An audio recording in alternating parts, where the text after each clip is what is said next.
Salut tout le monde, aujourd'hui on se retrouve pour une sorte de tutoriel, oui on va dire ça, une sorte de tutoriel pour vous apprendre à colorer en mode animé. C'est ce que j'appelle la coloration animée. Vous savez, quand on regarde des animés, on voit souvent que la coloration est très simple, mais pourtant ça n'a pas un rendu aussi horrible que ça. Donc on n'est pas obligé de faire des rendus illustrations à chaque fois, et là ce que je vous propose c'est donc de faire un rendu animé. Allez, c'est parti.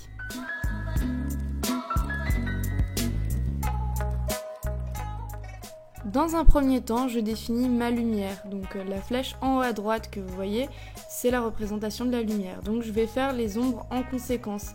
C'est-à-dire que tout objet qui sera devant cette flèche, l'ombre sera à sa gauche. Voilà, donc là par exemple, pour la mèche de cheveux, ce sera une ombre qui se portera sur le visage et qui sera à la gauche de la mèche de cheveux et non pas à la droite. Pour avoir ce rendu animé, donc on fait quand même des ombres très crues. Vous voyez qu'ici je n'estompe pas du tout les ombres, c'est vraiment le premier aplat d'ombre, très cru, pas travaillé et assez grossier on va dire, et que j'affinerai plus tard.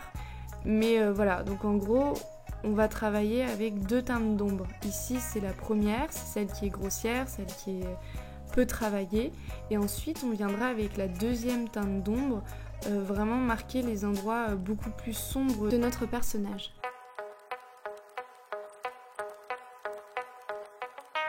Ici je viens donc appliquer ma deuxième couleur foncée, donc celle qui va donner un peu plus de profondeur au dessin, et je vous conseille pour le moment de ne pas commencer avec plus de deux couleurs, voilà, de deux couleurs foncées, parce que après ça donne un effet dégradé assez dégueulasse.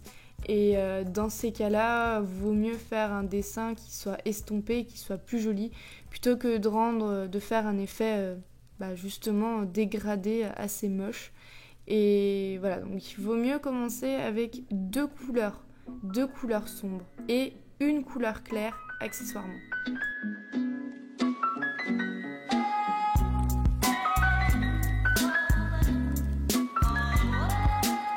Allez, on va commencer la partie sympa, c'est celle des yeux. Donc les yeux, rien de plus simple. Voilà, pour un effet animé, vous faites une pupille ronde, là j'ai essayé de faire en amande mais ça rendait pas trop bien. Donc une pupille ronde toute simple, avec le pen, vous faites un rond, vous coloriez, vous faites même pas de dégradé, rien du tout. Et puis ensuite, vous allez venir avec votre pen faire légèrement le haut de la pupille et le contour de l'œil, voilà, comme ici, pour apporter donc un effet d'ombrage et peut-être un petit peu de nuance aussi. Ensuite, qu'est-ce qu'on fait ? C'est simple, on apporte un petit peu de lumière dans cet œil tout tristounet. On apporte un petit peu de lumière, donc avec une couleur plus claire, donc peut-être même complètement différente, comme vous le souhaitez. Et on vient apporter donc avec l'outil pen, toujours avec des traits très crus, très peu ombrés, peu dégradés, pardon. Et enfin, on va venir apporter la touche finale, c'est-à-dire les deux reflets blancs dans la pupille, et accessoirement d'autres reflets un peu plus pâles sur le côté. Voilà, donc la pupille, l'œil en version animée, c'est très très simpliste. Je colore même pas les cils ou quoi pour vous dire, c'est juste très simpliste. Voilà, une pupille, un petit peu de couleur, les reflets blancs et c'est tout.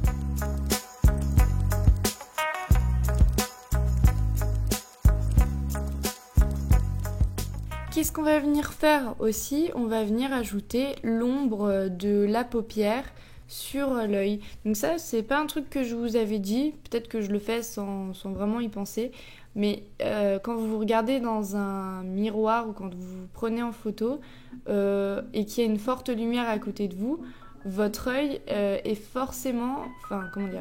Votre œil est forcément ombré. Il n'y a pas uniquement que votre iris, il y a aussi votre œil, parce que votre œil, il y a quelque chose à l'intérieur quand même. C'est pas vide, c'est pas que du blanc. Voilà, c'est pas un fond. Et donc, comme cet œil est un peu rond, il est même complètement rond, il faut tout simplement venir l'ombrer un peu de manière arrondie pour qu'on ait l'impression que ses yeux soient réels, soient plus vivants. Voilà, ça c'était peut-être quelque chose que je vous avais pas dit et que je vous dis maintenant. Donc moi je les ai fait comme ça parce que ma lumière vient de la droite.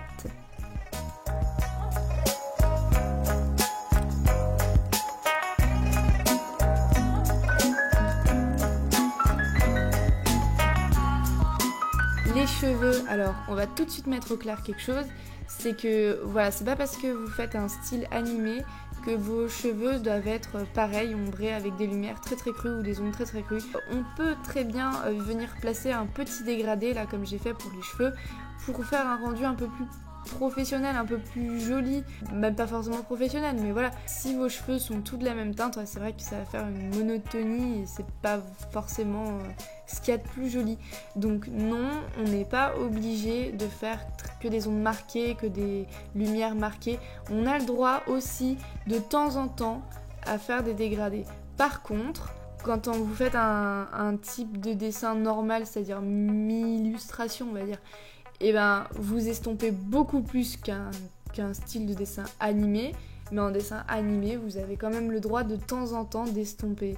Alors il y en a qui vous diront non, mais franchement après c'est pas forcément super joli. Les reflets de cheveux en style animé, personnellement je fais des reflets quasi blancs, hein, presque blancs. Beaucoup, j'en fais beaucoup, voilà, cherchez le mot. Et je les fais assez proches.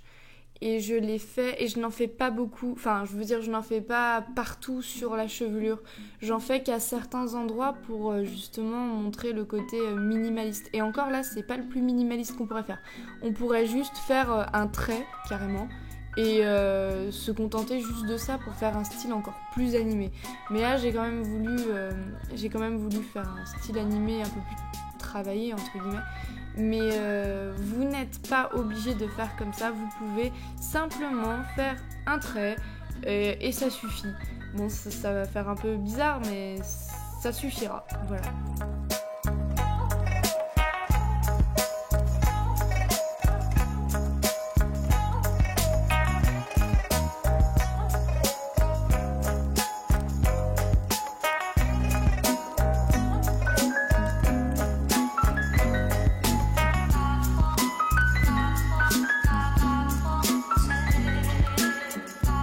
Le petit bonus, c'est ça.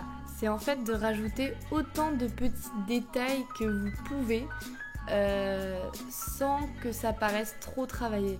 C'est-à-dire ici, je trouvais le soutien-gorge beaucoup trop simple. Du coup, je me suis dit, bon, je vais faire des petits pois. Juste le fait de faire ces petits pois, vous verrez, ça rend vraiment mieux à la fin. Et c'est pas trop compliqué, donc ça vient pas perturber cet effet animé très simple.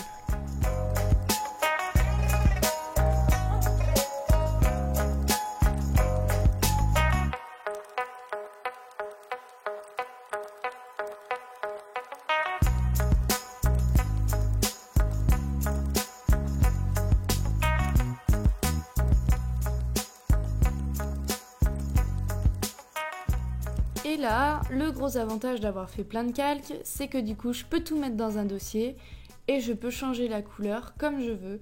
Donc les cheveux, ça me plaisait pas.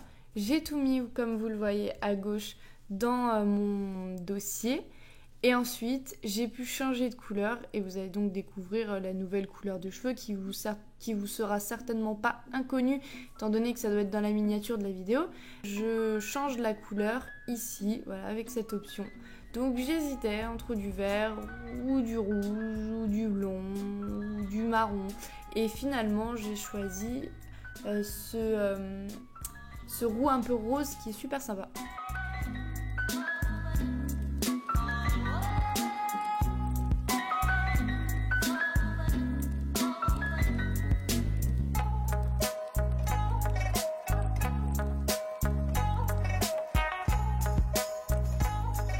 Du coup c'est terminé, voilà, je vous ai donné quelques conseils, quelques astuces pour faire un dessin style animé. La prochaine fois ce sera peut-être un dessin plus style illustration. N'hésitez pas à me donner vos avis en commentaire et surtout si vous avez un problème, postez-le dans le commentaire, je me ferai une joie d'y répondre. Voilà, passez une bonne soirée, une bonne journée, tout dépend de l'heure à laquelle vous regardez cette vidéo. Et bisous à tous, ciao!